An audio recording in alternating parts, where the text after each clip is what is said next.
Welcome back, folks, to episode 173 of the High Tech Podcast. This is one of your two hosts, William Millingworth, joined by my friend, my colleague, my buddy, my pal, Joshua.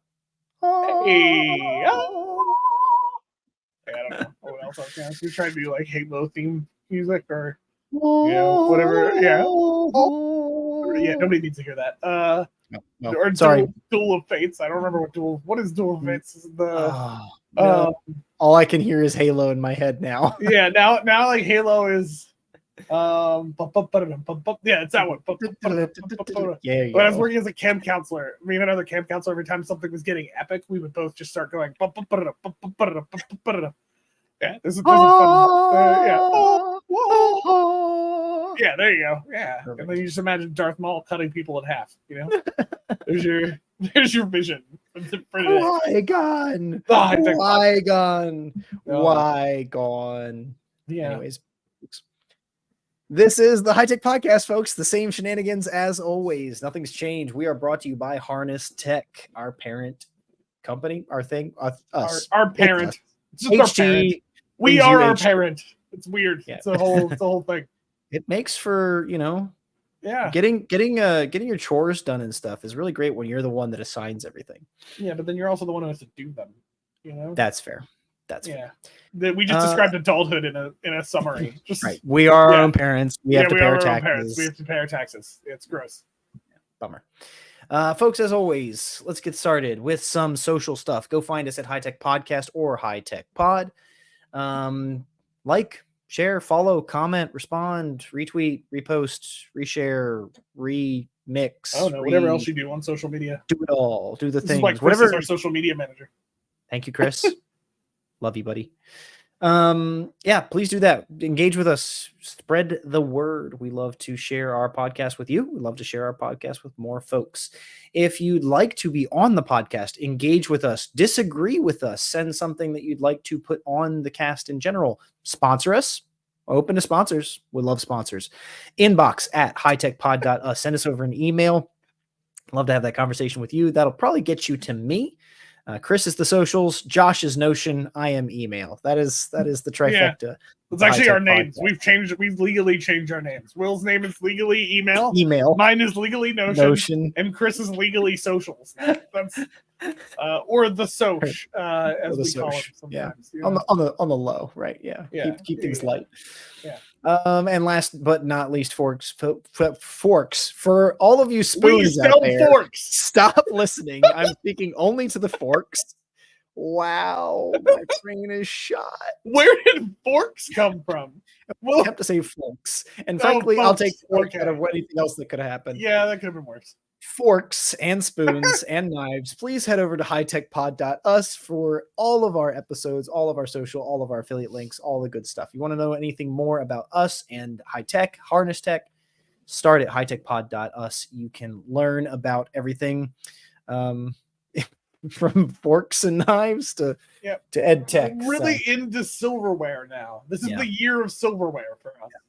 As it's known, it is a rising silver and a falling moon or something like that.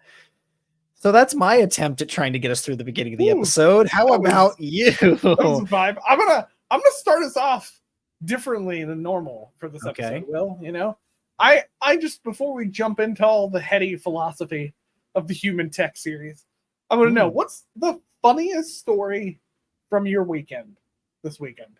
Snap. This is a question. Within the time of the episode. So, not a 30-minute story, something that could be told quickly in the intro of a podcast. Thank you for vamping. I'm trying to think. Do you want me to give mine? I can give mine first. Oh, if you have one, then I have one. Okay, so I went to see my calendar. I have to literally go back and be like, what I do this week? Yeah, they see so many people that Will forgets what they do. So I went to a concert this weekend. Yeah. The fellow friend of ours, Alex, who had been on the podcast. We went to a Front Bottoms concert. And I heard he invited you along because several of us canceled our tickets and we had extra tickets. I think his exact words were, I asked Will if he knew who the Front Bottoms were, and he was like, I don't know who that is. Okay. Anyway, great band. You should give them a listen, if you will. But we went to see them in Maryland, of all places. And here are 3 things that happened at that concert. I want you to know that they're an acoustic, kind of like indie punk band. Okay, so nothing crazy. Okay, no. Okay, a banana crowd surfed because it was Halloween, so somebody was dressed up like a banana. Woody threw his hat in the air. There was a guy dressed as Woody. Somebody got carried out by paramedics in the concert. And then myself and do you remember Ryan from Mexico, Will? Who came along? So he met us at the show. Like it was halfway in between. That's awesome. So that was cool. Good to see Ryan. I haven't seen him since Mexico. But Ryan and I had a guy run full blast into us in the encore, trying to escape police and security. So that was fun. And while we're leaving, he was being arrested on the sidewalk. So that all happened in a 2-hour period. That's my fun story from the weekend. Wow. Yeah. My fun story is I'm working on, we're kind of members of a whiskey club of sorts.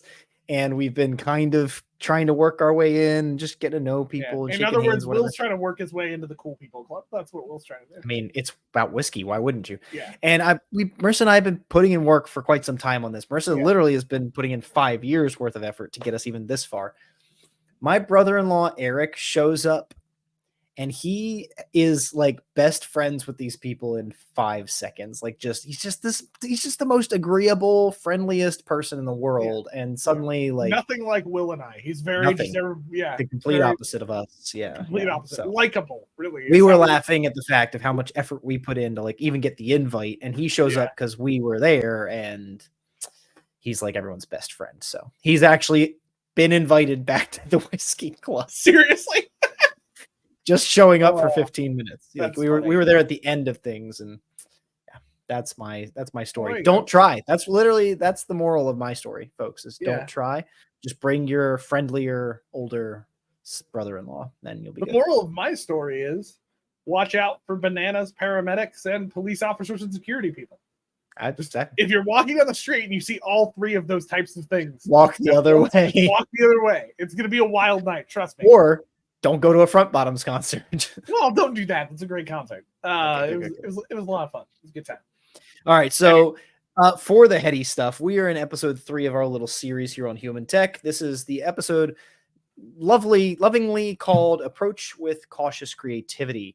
Now, some of the themes that we've pulled so far are human nature and its impact on all of this. Like, what do we need to know about ourselves? What do we need to know about our vulnerabilities, our concerns, our good or bad? How do we impact the part of tech, right? Mm-hmm. Last episode was, getting clear on our why, like why are we going to use the tech then, right? So we figured out our place and everything. Then we figured out what we should maybe do to get started with tech. Now, as we think about tech, the last 2 episodes and this one, in the sense of maybe what we use, maybe what we adopt, maybe what we create with or how we create it. Here we're saying, episode number 3, we've learned to walk.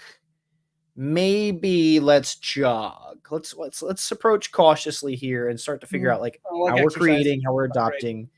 Josh is out. He's just done. Yeah, I'm already done. I don't want to give my watch too much confidence in my walking ability. He has approached and he has determined too much and he is out. Yeah. I don't like these running metaphors that you're giving. Yeah. My bad. I'll try and go for more gaming friendly metaphors in the future. But that's the setup for this one. So I've been vamping a little bit because Josh knows what's coming next. Now that we have the last 2 episodes in mind and a little bit here of what we're doing today, Josh, where do we start? I knew this was coming because I've done this to you multiple episodes now. Twice. Human Tech Series. Yeah, twice. In the last 2 episodes. Yeah, the last 2 episodes, really. I don't even know how that worked either because you introed the first one. How did we get around to that? Man, I don't know. I'm a crafty little person, I guess, Yeah, not vamping. Go ahead. Yeah. Anyway. So as Will said, we talked in the first episode about understanding humanity. And really, I think the big part of that was understanding both the beauty of what it means to be human and some of the creativity and the social abilities that we have and kind of our nature for connection and creativity and honestly innovation and wanting to build and those types of dynamics and how that influences how we interact with technology, right?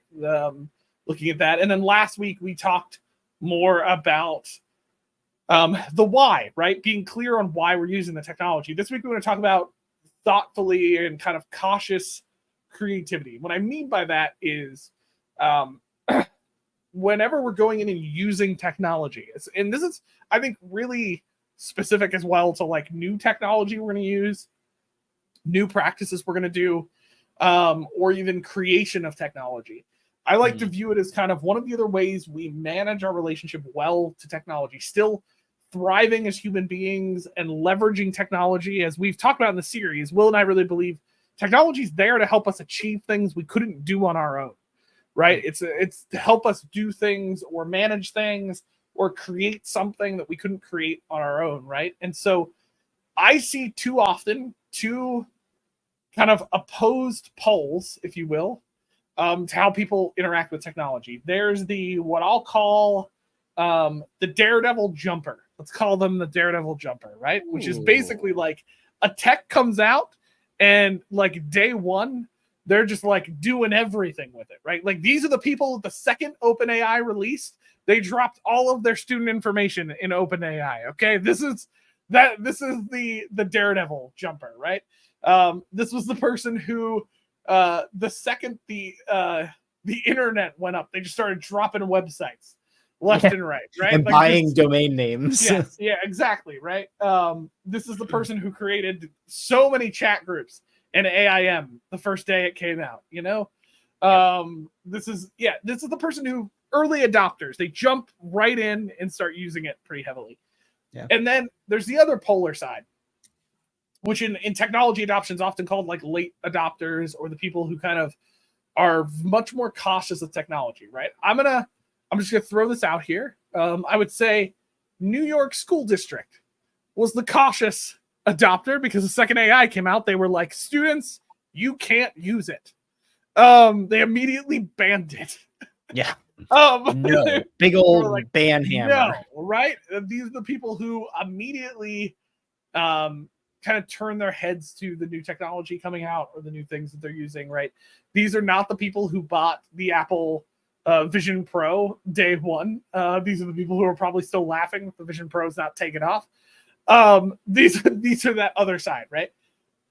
Both of them have their positives and negatives, right? So like cautious adopters, us as technologists, we like to bash on them a little bit because they don't like our ideas right away. Will and I have had this when we're switching. These are the people that when I was switching to Canvas, my last job, really wished Will would come back because he had Schoology. Oops. Yeah, like these are the cautious adopters, right? And I like to bust on them sometimes, but there is a positive to this. We should be cautious with technology. Yeah. And the reason we should be cautious with technology is because I thoroughly believe that every technology gives us something that we couldn't do before, but then impacts something else that we were already doing, kind of takes away something. This is a principle that Will and I have talked about before, that with every technology, you kind of gain a limb and you lose a limb. It's a weird thing. Like for an example, right?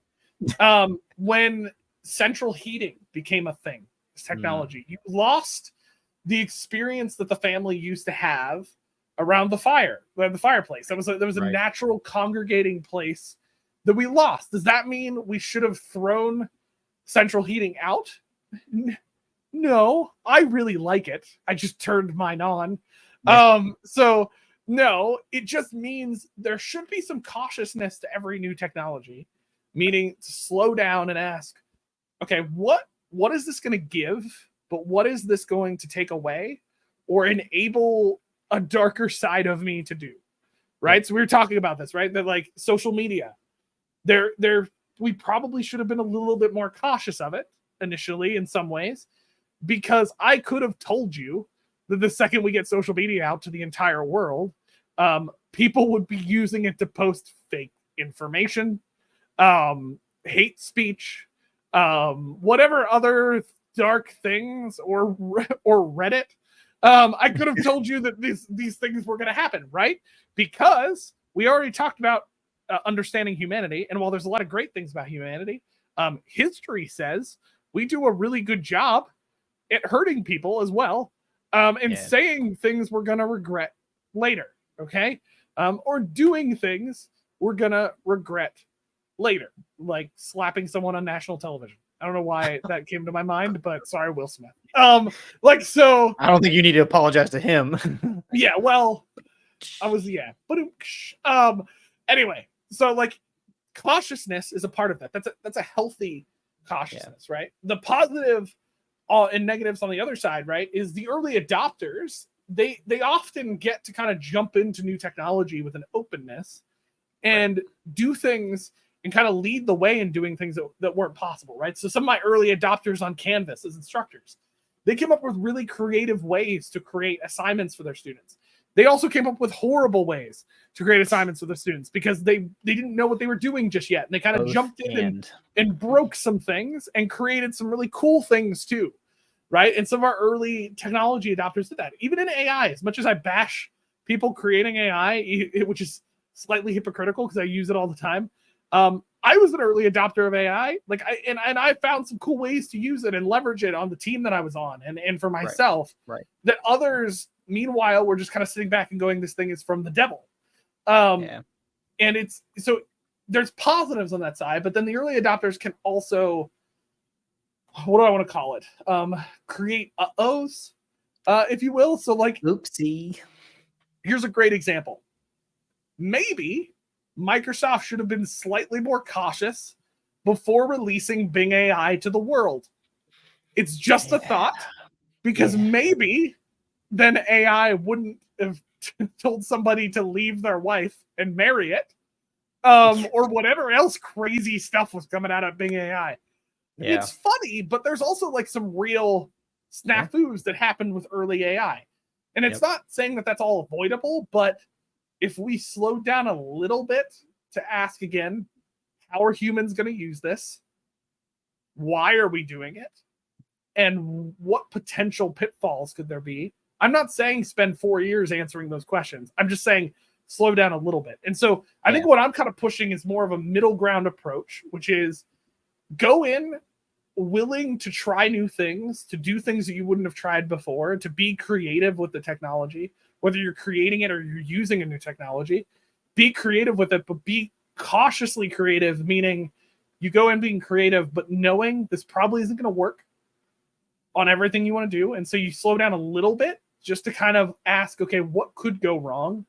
How could I maybe handle this? I don't know. Is that making sense with you, Will? Is that, or are you just like, let's just dive in deep, or are you putting on your No, that's it. I think you're getting us set. And one of the things that I liked about this relationship between the cautious creativity and the be clear on the why is, like you're just saying, you're trying to advocate for a middle ground. You're not saying slow down all invention. You're not saying we can't do something quickly. You are saying let's ponder a little bit. And I think that there's a really good pairing here from the last episode of this one to say, if you do your why very well, and you do maybe take 4 hours on your why once, maybe, hopefully, the rest of your decision making and the rest of your iteration from your clear why doesn't have to be as cautious. If you take time to really set the right playground for yourself and say, this is what I'm going to do and how and where I'm going to do it in, that might take time. Now, once you're in the playground, go nuts. Have a great time. I mean, this is literally in like software development or in the use of software online, why quote unquote sandbox and production environments are so important. If you're not familiar with those terms, they're pretty on the nose, but a sandbox environment is a carbon copy of your production environment, whatever your tool is. This could be a learning management system. It could be a tool like Nearpod or Figma, like whatever it is, right? You have a sandbox version and you have a production, and it's a carbon copy, and you go over in the sandbox and you can do things like delete 10,000 users. You can go over in the sandbox and you can break 500 courses. You can go in the sandbox and you can add an API that accidentally changes everybody's first name to Japanese. Whatever it is, play around. You're in the sandbox. You're safe. You're not going to damage anyone's real data or anything that have a lasting impact. If you do that in production, proceed with caution. Do not touch anything you don't want to mess up, right? This is that difference. Like, we don't always get a sandbox. Life, our personal decisions, our time with our apps, our time with our friends, our bank accounts, whatever, right? We don't get a sandbox. If you make the choice to give a scammer on your phone or a text message or something your credit card, you're done. You know, hopefully your bank gives you good fraud protection, but that's the choice has been made. You can't just hit refresh on the sandbox and undo that. There's no control Z on life. That's where these decisions around AI, around choosing to take on an Apple Watch, right? That it's a great tool, but it's also invasive, and for good and bad reasons, right? Some of the invasive tech in an Apple Watch can tell you things about your health, can help you predict bad health events, can encourage you to see a doctor, right? Like, very good things. It also sits there and buzzes at you and dings and every time you do anything on in your digital life. That's a choice you make. And if you're choosing to put it on, there's no sandbox. Your choice to sandbox your watch is maybe to start with the least amount of settings and add things in over time, one at a time. This actually brings me back to a big philosophy I learned as a result of my first job, where I practically would give anybody something they wanted. Now, that's not exclusively true. There are people I didn't help, but I'm a yes man. And so if somebody came to me and was like, no, we can't use this tool, but I would still stay on it like a dog on a bone and try and find something that would work for them. To try and temper that experience and to be a little more cautious with my creativity, I learned when starting a new system, for instance, a new learning management system, a new software for learning, whatever it is, it's better to be Santa than the Grinch, right? It's better to be Santa than the Grinch. And what that means is, as Santa, you give people things. And as the Grinch, you take things away. So when you open up a new learning management system, turn off every setting, turn off every feature, 100%. turn off every role and responsibility, right? Like, just like limit, make things as hard. I hate saying this. Make things as difficult to do as possible. Take away as many features as possible, so that when someone comes to you and goes, oh, Will, I'd really like to be able to do something where, you know, I've got section A of my course and B of my course. Like, I'd love to be able to like run them at the same time. Oh, would you? That's a built-in feature. Like, I knew I had that the whole time. I just didn't release it. So now I can work with that person directly and make sure they go through the correct standard operating procedures to set their course up, to run it as a linked course so A and B can be managed from one spot, and they're not going to make and break things, right? This was me learning from an administrator standpoint to be more cautious, but not to sacrifice the creativity at the same time, right? Like, that's kind of the balance you're aiming for there, Josh. Like, I could still give people things. I got to be Santa all the time. But I know. Afterwards, I had to be the Grinch. It was not fun. Well, you know, maybe Josh, maybe, I don't know. That's because some things you gave out broke. I'm looking at. I'm sorry. I will call that company. I'm looking at you, Schoology. That's fair.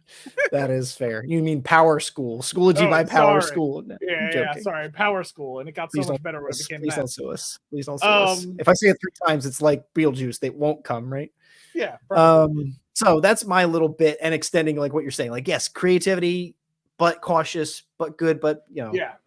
Well, and it depends on the scale of what you're dealing with, right? Like, this is in education, this is what I always have to deal with when working with instructors who are used to doing their individual courses, and they come to the team that I worked on and will now be back on by the time this podcast releases. Yeah, that's a whole other conversation we'll talk about much later in the High Tech Podcast next year.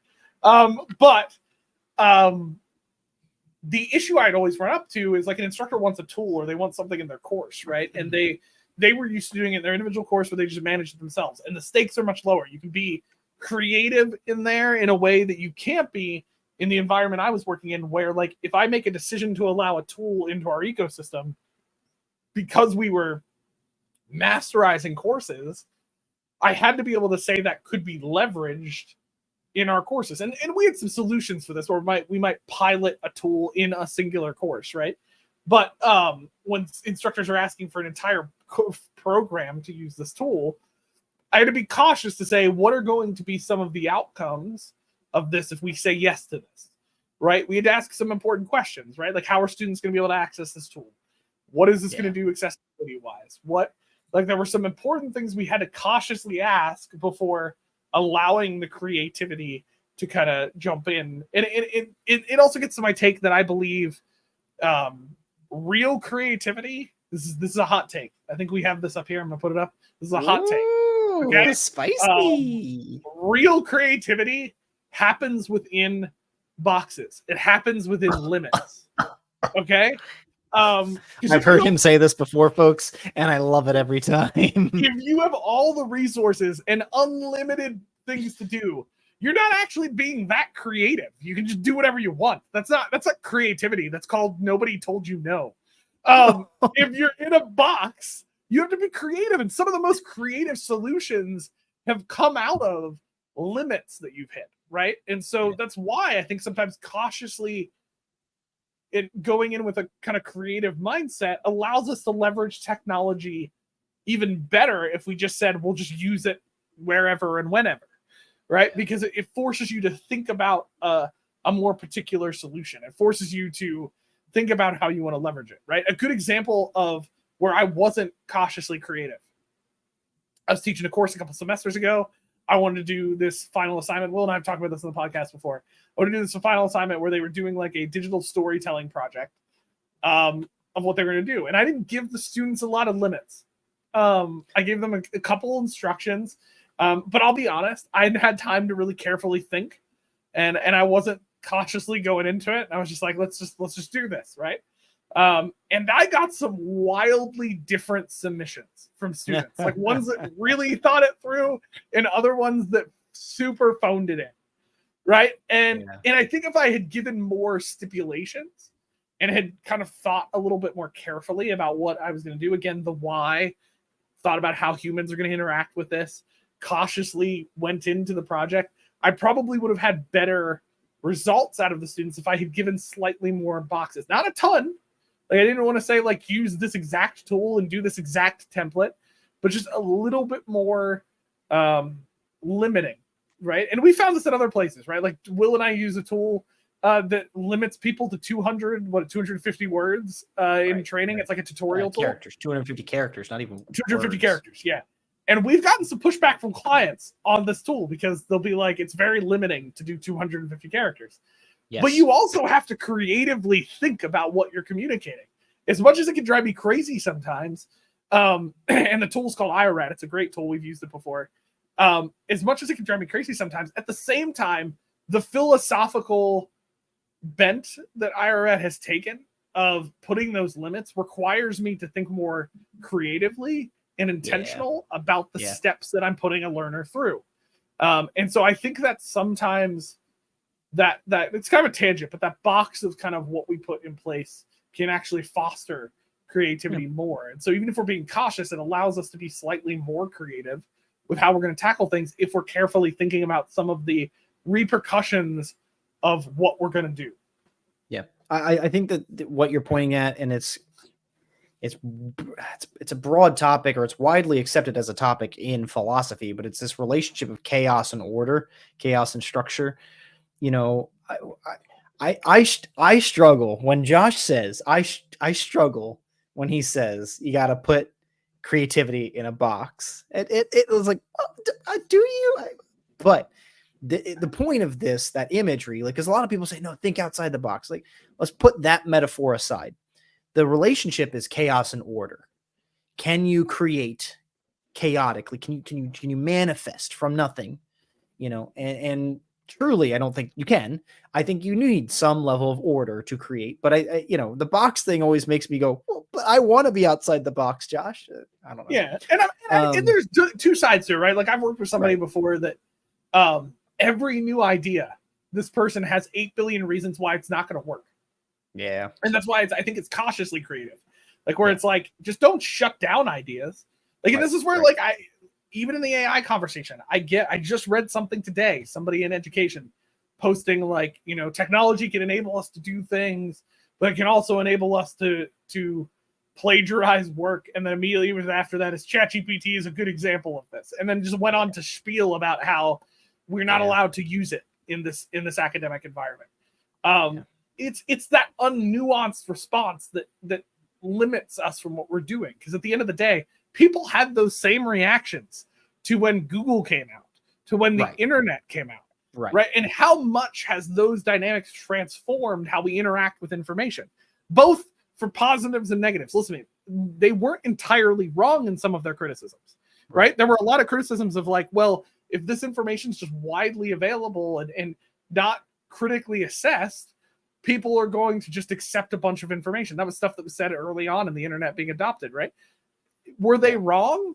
No. Okay, they weren't wrong in that assessment. Does that mean we shouldn't have used the internet, like some people might have been saying? No, I think that's dumb. The internet's also opened up a bunch of opportunities that we never would have realized as a technology that has transformed what we can and can't do in our world today. I'm not saying because that issue exists, we don't use the technology. That's why cautious creativity comes into it. Be cautious about what it could do, understanding, again, how we keep coming back to the other principles, because all four work together to help us manage our relationship to technology. Be cautious because we know what humans do with new things. They do great things, and they also blow up entire countries. Like, this is a reality of what we are as humans. Like, right? So, we got to be cautious because of that. We got to be cautious so we can understand the why. We got to be cautious so we can be prepared to make sure we don't go too far, right? We don't do too much, right? I'll be interested to see in the next couple of decades when we look back and go, maybe we shouldn't have connected AI to the internet immediately. Like, maybe that wasn't the best idea. Maybe too soon.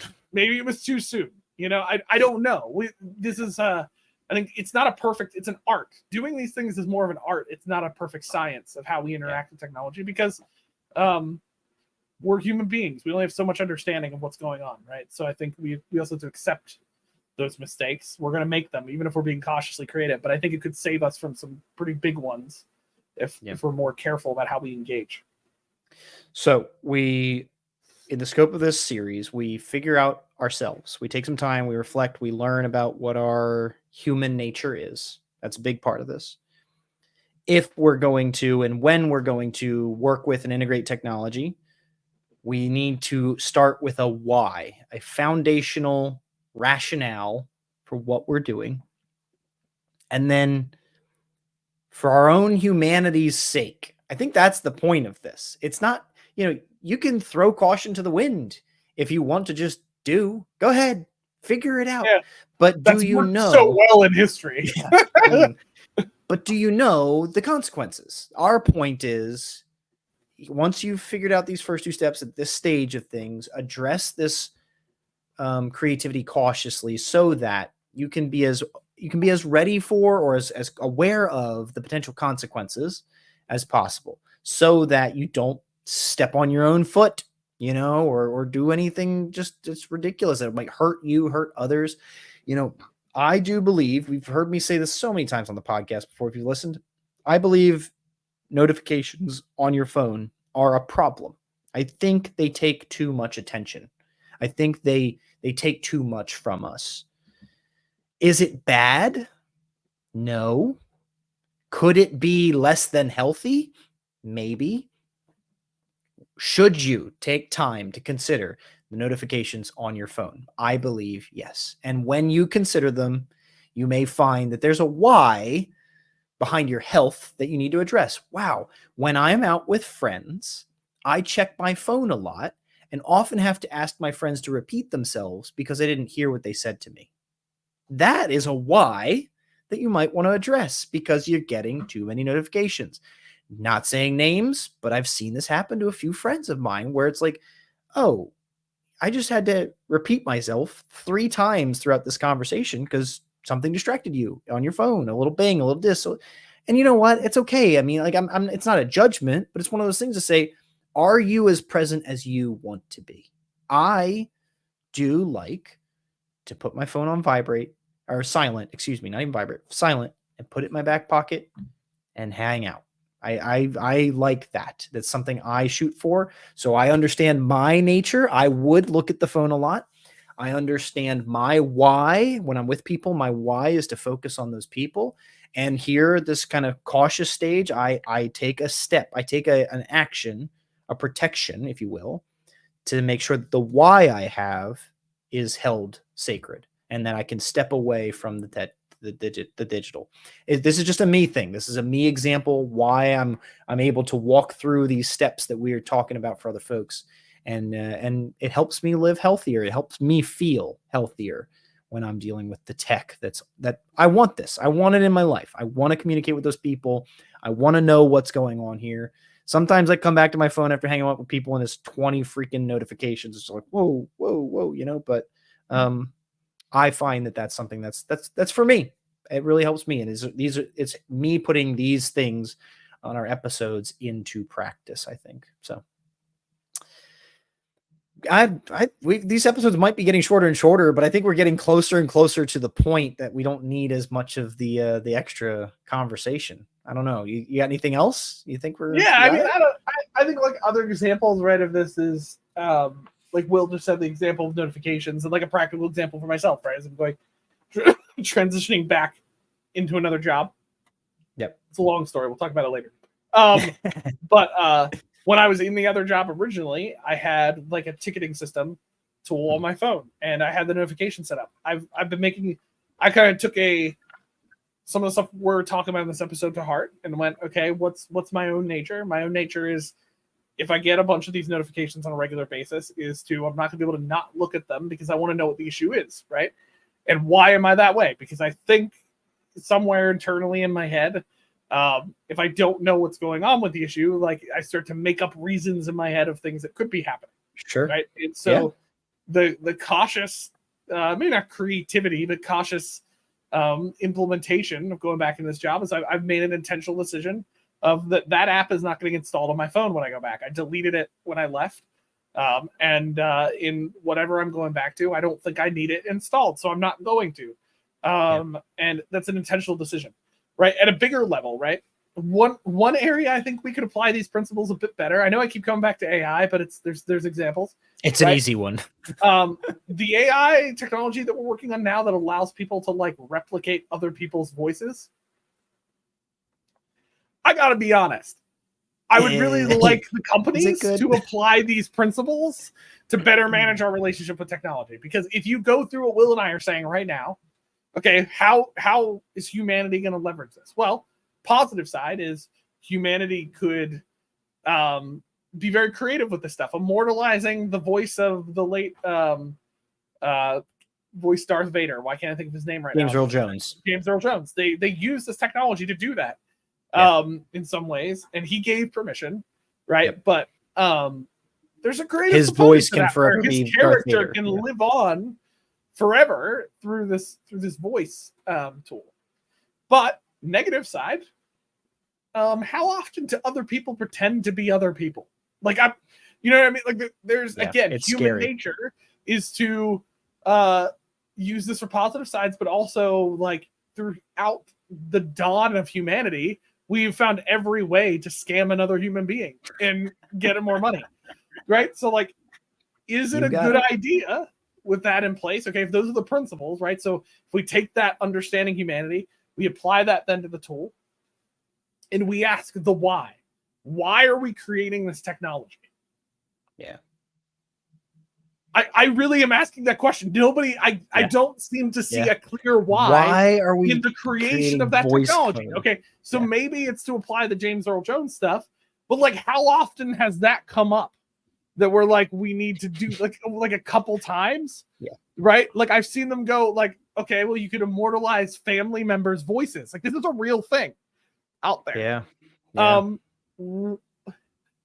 Why? That's not healthy. That can't be healthy. I'm sorry.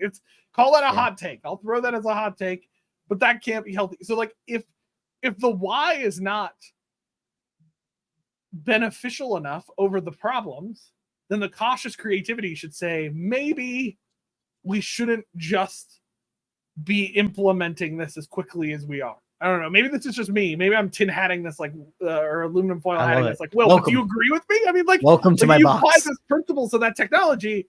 When you start to take these principles that Will and I are talking about to manage relationships with technology, certain things that we do with technology start to seem like not okay. Some seem great. Like you start to apply that to certain things, like AI to using AI to create imagery. I think there's positives and negatives across that spectrum to create images, right? That does kind of push that, okay, maybe this move in technology, we got to be cautious about it, but it's something worth doing. Yeah. I just think like generating other human beings' voices. Yeah. I don't know if I love that. I think these principles start to push to me to go, maybe this isn't an avenue that we should be going down right now. Maybe we should be much more cautious about it. Yep. You want to hear me say it again? Like I'm with you. You have everything from James Earl Jones doing it with consent and leaving his legacy behind so the voice of Darth Vader can exist. Cool. Okay. Interesting. And at the same time, you had the huge lawsuit with Scarlett Johansson because Apple, I think it was Apple, somebody tried to use her voice, wanted to use her voice for the voice. Was it Apple? It was an AI tool of some sort. They want to use her voice as the voice of the app. You're kind of retelling the story that might not be real. And no, the story is real. I just don't. No, I know, but whoever it was done to, we don't actually know if we're being. So Scarlett Johansson was approached, wanted to be the voice. She said no, and then when they eventually launched the product and the voice came out, it sounded just like her, and so she sued. And she's like, "Don't you dare! I did not give you permission. This is not right. This sounds just like me. Even if you somehow can prove." It's ChatGPT's voice, the new version of ChatGPT voice that they advertised. Yeah, it wasn't an Apple. It was. I remember this now. They were showing ChatGPT talking, and it sounded very much like her voice from the movie Her, like the AI voice that she created over there. Yeah. And I'm even one to say, it really sounds a lot like her. Like that's not whatever happened. It sounds a lot like her. Like I was saying, if they can somehow prove they did not take her voice, you know what they did? They made it just like her voice. That is its own copyright infringement. That is its own. But besides the legal stuff, it's just not cool. It's not cool. That is her voice. You asked her permission. She said no. Don't even touch it with a 10-foot pole if you're going to be in any way mildly ethical, right? Like these are just the things. It can be okay, but it can be not okay. And I think you're saying right that the why here is definitely something that should have been addressed first. Get this why in place, and we wouldn't be in such scary, weird worlds of dealing with this, right? No, I'm not okay with it. I don't like it. I don't want it. No. And at the same time, there's still stuff that Will and I explore with AI or other technologies. Like I'm not saying don't use these things. I think it's why it's cautiously creative. But I think when you start to take these ideas and you really leverage them, this is why I think we're so passionate about this idea in the Human Tech series, because the more we start to talk about this, the more we go, if you take these things that we're talking about doing, right? Understanding humanity, understanding the why, being cautiously creative, and whatever magic thing we're going to give you next week, I'll tell you a little bit more as we get to the next episode. But you start to do these things, it really does help us better manage our relationship with technology. But the ones who have done these things well are the ones who have been cautious. They're the ones who know how humans are going to use technology. This is why so many people in tech, it's funny, they'll implement tech, but then they'll also not let their kids use it until a certain point in their life, right? Because they understand some of the impact of it. And I do think we need to be careful about how we use and leverage what is at our fingertips. We have so much technology at our fingertips now that it would be irresponsible not to acknowledge that transforms us and transforms society. Technology has a massive influence just because we use it to influence. And so these things are super important to how we look at what we're doing. Anyway, cool. So be thoughtfully creative, be cautiously creative as you're jumping into things and looking at technology. And don't copy Will and I's voice. That'd be great. Please. Thank you. Don't do that. That'd be amazing. So you copy Chris's. That's fine. Just joking. Savage. I really just want to throw that in there to see if Chris notices this when he watches the episode. Anyway, next week on the High Tech Podcast, we are going to be jumping into our final episode of the Human Tech series, where we talk about how to thoughtfully evaluate and use technology. So we're being cautiously creative as we jump into, but then kind of, I want to talk about, once you've been using technology, how do you evaluate the use and its benefits, and then you take that evaluation to further influence how you use that technology longer term, right? Whether that's personally, company-wide, education, however that looks. So we're going to be talking about that in the episode of Human Tech next week on the High Tech Podcast for episode 174. Again, just a reminder, you can find us on all the socials at High Tech Podcast or at High Tech Pod. If you'd like to talk to us, you think something we said was great, you disagree with something we said, that's fine. Just let Will know. You can hit us up at inbox at hightechpod.us. This is also where you can send. We're going to start this again. We're starting it now. I'm throwing it at the end of the episode this time. All right. Last week we asked for an AI generated rabbit with a hat. I'd like an AI. I started this and then I hadn't really thought through what the picture was going to be. I would like an AI generated photo of a fish eating a pie. Okay. I'm really going a little weird on this. There you go. An AI generated photo of a fish eating a pie. There you go.